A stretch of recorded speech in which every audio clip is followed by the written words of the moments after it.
Okay, good morning class. So today we're looking at exponents and surds.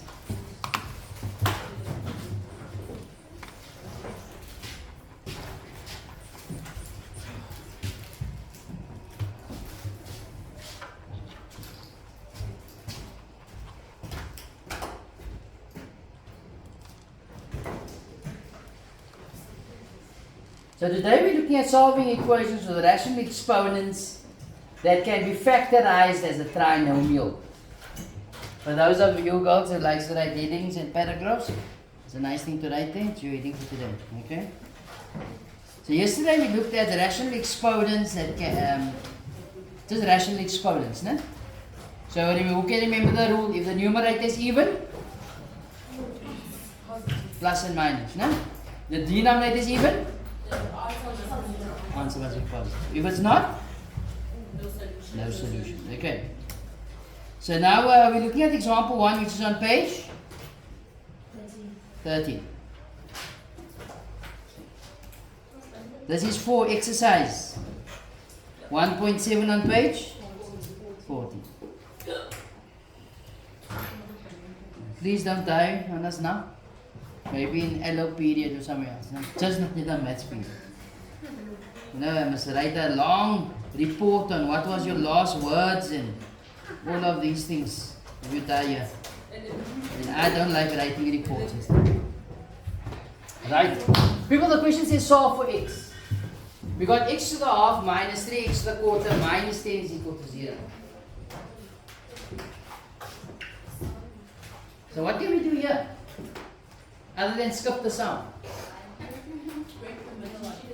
Sorry? Break it up into what?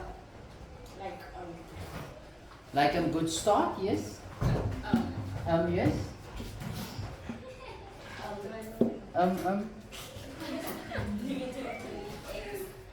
a half, and then times 3.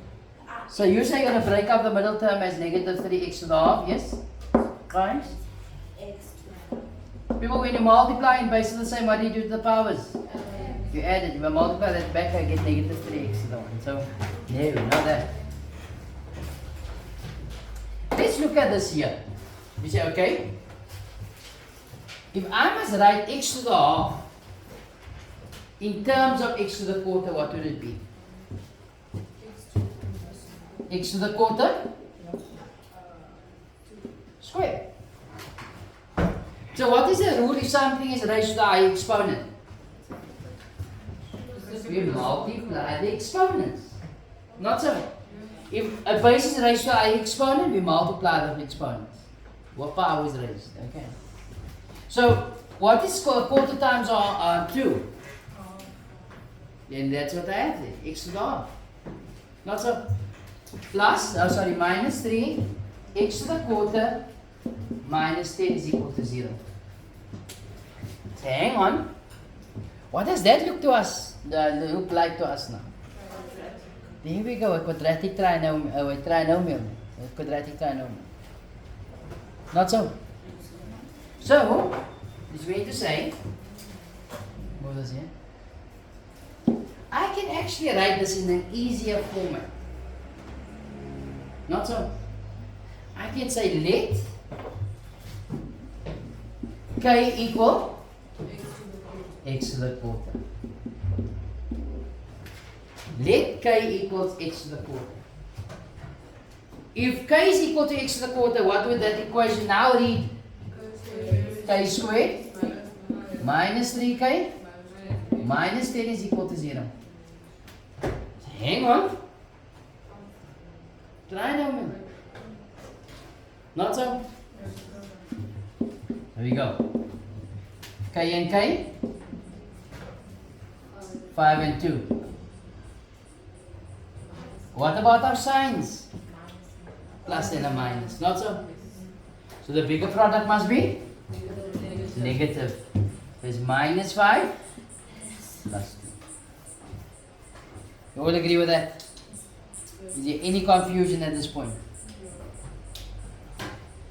Now what?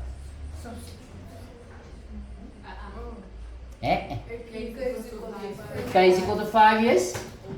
Or k is equal to negative 2. Now what do we do? Do we stop there? No. Substitute. K back, not so.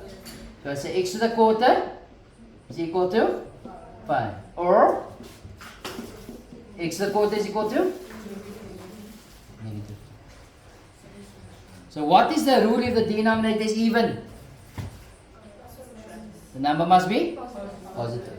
If the numerator is even, it's plus and minus. Okay? Don't mix up yourselves there. So this one is no solution on that. Do I have to write no solution? No. We was lazy people, no? We just write that and we know it's no solution. Okay? Now if on the side, how do you get k x on its own? You raise it to its reciprocal, which is 4. So x is equal to 600. People, 5 marks or something. It's only if you want it, no? And most of you? Okay. You wanted this year, you didn't want it last year. Huh?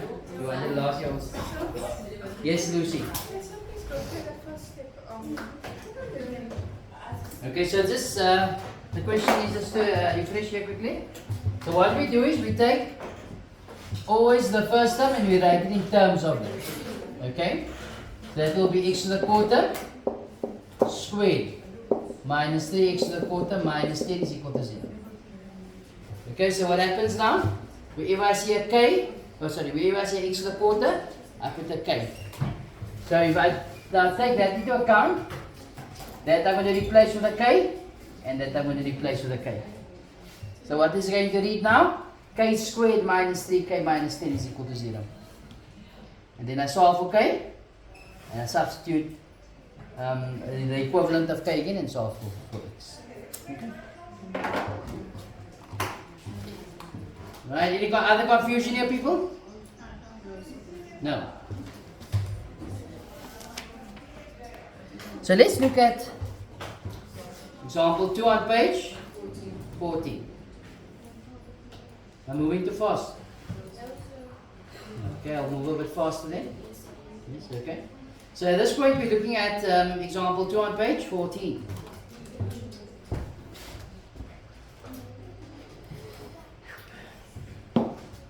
People, here we got x to the exponent 2/3 minus 2, x to the exponent 1/3 minus 15 is equal to 0. Now what? First, yes. That term can be written as x to the, we write it in terms of the middle term. So it will be x to the 3rd squared.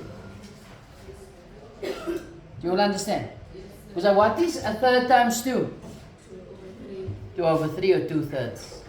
You guys understand? So it's x to the 3rd squared minus 2x to the 3rd minus 15 equals 0. So what do I do now, Lucy? Yes, good start. So Let k equal x to the 1/3. So what is it going to read now? If I say x to the 3rd, I put k. So this should be k squared 2k minus 15 is equal to 0. And this is now a trinomial to us, not so?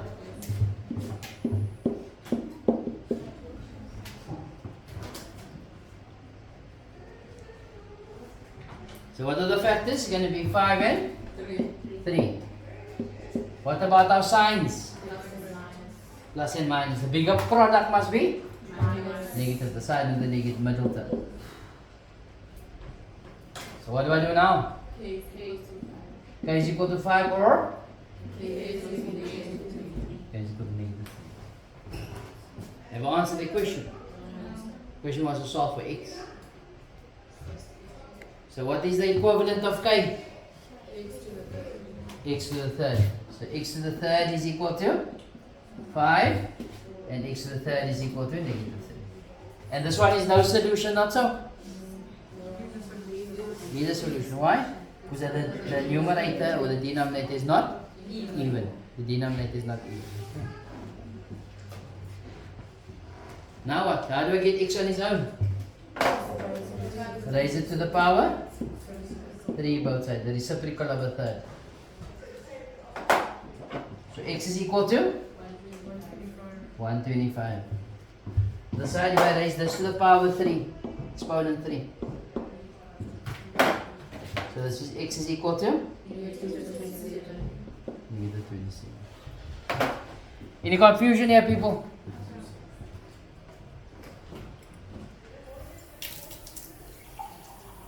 Alright. So with that, you should be able to do exercise 1.7 on page 14. You're going to do for me the first column now. Okay. Just with regards to number 1, quickly, before you guys now ask that question. What they got was, they got the x, say x to the third minus 2 times x to the half minus 4 equals 0. You'll see in the first few sums that is the case. So what do I do here? Must I multiply this out?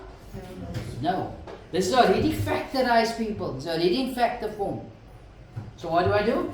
I say x to the third minus 2 is equal to 0. So x to the third is equal to 2. So I raise it to the power 3. So x equal to 8. Or, on the other hand, we say x to the half minus 4 is equal to 0. Remember, we are applying the 0 factor rule here. Then what do? Take 4 over the equal sign, so x is equal to 1 over 2 equals 4. The rule says if this number is even, the denominator is even, this must be positive. Is that the case? So we proceed. We raise this to the power 2 both sides, of course. So x is equal to 16.